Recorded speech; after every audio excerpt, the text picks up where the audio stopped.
Hello, and thank you for inviting me to this prestigious conference. My name is Dr. Tim McGuinness. I am the managing director of a nonprofit organization that assists and advocates for crime victims, specifically scam victims, financial fraud victims. We're based in the United States and in Monterrey, Nuevo Leon, Mexico, as well as our sister office in Guangzhou, China. We have partners and affiliates in more than 95 countries around the world. We are the Society of Citizens Against Relationship Scams, Inc., known as SCARS. Our role is to provide primary education and support services to scam victims, but we are also a crime prevention organization, a crime disruption organization, and we believe, one of the leading experts in this type of criminology and victimology. And I'd like to share a couple of things about these crimes with you today. Unfortunately, financial fraud, specifically cyber-enabled financial fraud, is one of the world's largest crimes. It afflicts victims in every country on the planet, including Antarctica. It's affecting your own citizens every single day because the criminals that scam foreigners in Europe, Asia, the Americas are also targeting your own citizens. And this is becoming an incredible tax virtually on every citizen in your country, as it is in the United States, Canada, Europe, Australia, wherever. In fact, in the United States, these crimes cost approximately 10,000 US dollars each year to every resident in the United States, and similarly in Europe and elsewhere. Financial fraud is the world's largest crime. In fact, all of cyber crimes in total is greater than the gross domestic product of almost every country except China and the United States. This is a massive existential threat for every country because these illicit dollars and euros and other currencies that are flowing into the criminals' hands have the potential to destabilize almost any country. They fund criminal activities, large-scale organized criminal activities. They fund local militias. They fund terrorism, specifically in sub-Saharan Africa, where approximately 30 to 50% of the revenue that goes to organizations like ISIS, Abu Nidal, and Boko Haram comes from these scamming activities in West Africa, East Africa, Central Africa, South Africa. Scammers are truly everywhere. It's not a problem unique to one country. However, I want to talk to you a little bit about the impact on the victims themselves. When someone is scammed in what we call a relationship scams, and that includes things like romance scams, it can include lotto scams, it can include cryptocurrency, fake investment scams, but what a relationship scam actually is where there's a relationship, a trust relationship between the victim and the criminals.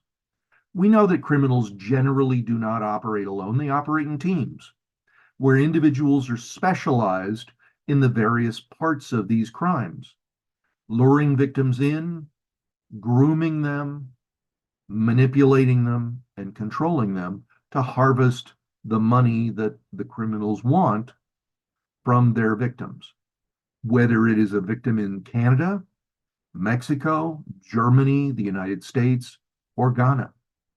The same mechanisms are being applied universally.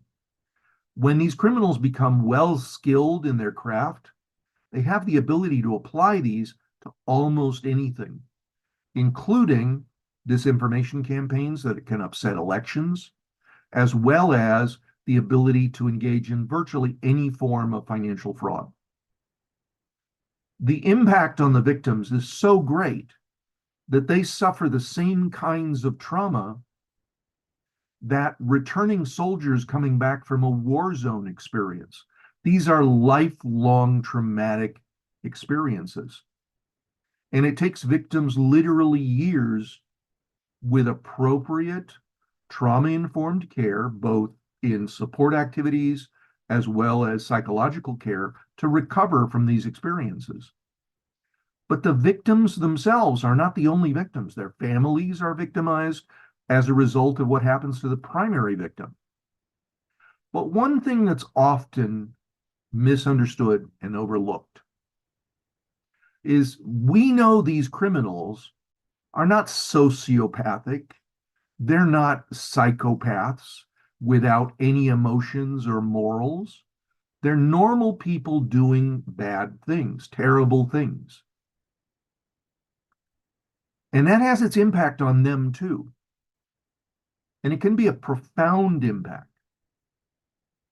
So while we know the horrific damage, the trauma that the crime victims experience, we also understand very, very well, because we've spoken with many of the criminals who've done this job and literally could not take it anymore.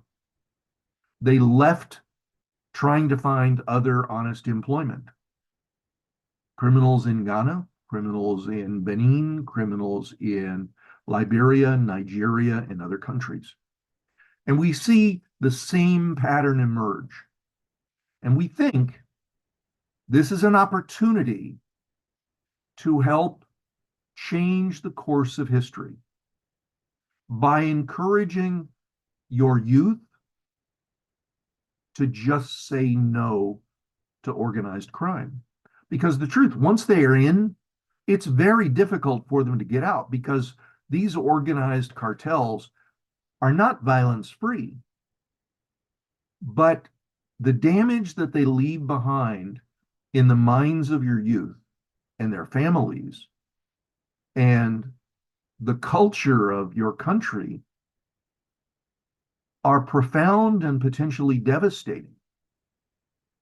These are not starving people that are sitting on the street trying to earn enough money to just feed themselves. We know that. That picture is not true. These are undergraduates in your universities. These are college graduates. In some cases, they hold graduate degrees. These are the future of your country that have been hijacked into criminal activities. And you desperately, or we believe that you should desperately want these people to be successful participants and contributors in your culture, in the development of your country. So here are some thoughts that we at SCARS have on this subject that you may want to explore. First, we believe that it's most important for potentially at-risk youth to understand that these are real crimes. This isn't free money. This isn't a victimless crime. The victims of these crimes take their lives. That means that the criminals engaged in these activities are murderers. In the United States alone, approximately 20 scam victims will take their life every single day. Now, trauma is contagious. It's called vicarious trauma. When individuals observe or experience the trauma of others, they take that trauma onto themselves. That means that these young men and women that are coming through your universities and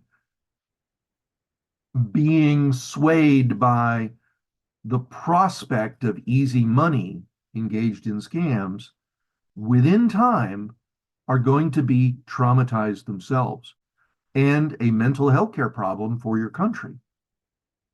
We think it's more beneficial that counseling be available to properly teach your youth the real impact of these crimes, not only on the victims, which is profound and devastating and deadly, but also on the young men and women that are engaged in these activities. It's not all fun. Yeah, the first couple of conquests may be great, but then the damage begins to sink in and the trauma begins to sink in. And I believe that with a program of just say no, you can educate more of these young men and women to turn away from a potential life in crime by convincing them that their future will be at stake, their future mental health. Because as vicarious trauma sets in, it develops into depression, anxiety disorders, and a multitude of other mental disorders that can be life changing, and in some cases, life threatening also. We have known of scammers who have taken their life because they couldn't bear the burden of what they've done. So we believe that mental health may be the best avenue for prevention programs to get the young men and women in West Africa to turn away from these crimes and to turn away from the organizations that will exploit them, that will put them in virtually forced labor and force them to engage in these crimes, extracting a huge percentage of the money stolen for the organization and leaving far less for the individual than they thought they were going to get. And more importantly, being a threat to these individuals and their families. We don't want to see anyone harmed by these crimes. And I implore you in your government, in your police, in your universities, to work together, to find solutions, to find approaches, to communicate more broadly with your youth about the reasons to avoid these crimes and how to apply the incredible skills and intelligence and opportunities that they do have to become entrepreneurs, to become technologists, to be able to invent a future digital country that benefits and helps everyone prosper. This kind of endemic corruption only helps maintain poverty. Because truthfully, in countries like the United States, Europe, elsewhere, entrepreneurialism, individuals creating opportunities, businesses for themselves have massive benefits to their communities and to their fellow citizens. In fact, in the United States, it's possibly the single largest employer are newly created companies or companies that were created from virtually nothing that have small workforces, but they're so much in abundance that they create prosperity. And that prosperity trickles out to more prosperity and more opportunities for the country at large.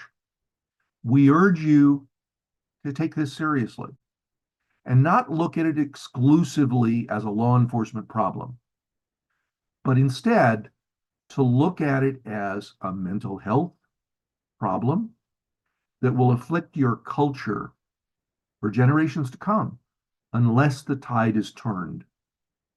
We're here to help you and advise you in any way that we possibly can. We are experts. I personally have been educating the world about these crimes for 33 years now. Our organization has psychologists, anthropologists, sociologists, experts in deception, cybercrime, and crime prevention on our team. We're here as a resource. Let us know what we can do to help you. Thank you for listening to this. This is Dr. Tim McGuinness, Managing Director of the Society of Citizens Against Relationship Scams. This video is unedited. It is as it was recorded, without anything but pure sincerity and transparency. We hope we can help. We hope we can work together.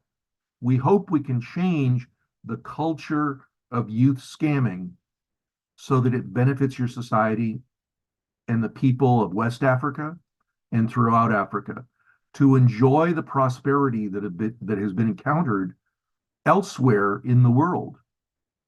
Thank you for your time. Thank you for listening. We hope that this has been of some help. Thank you.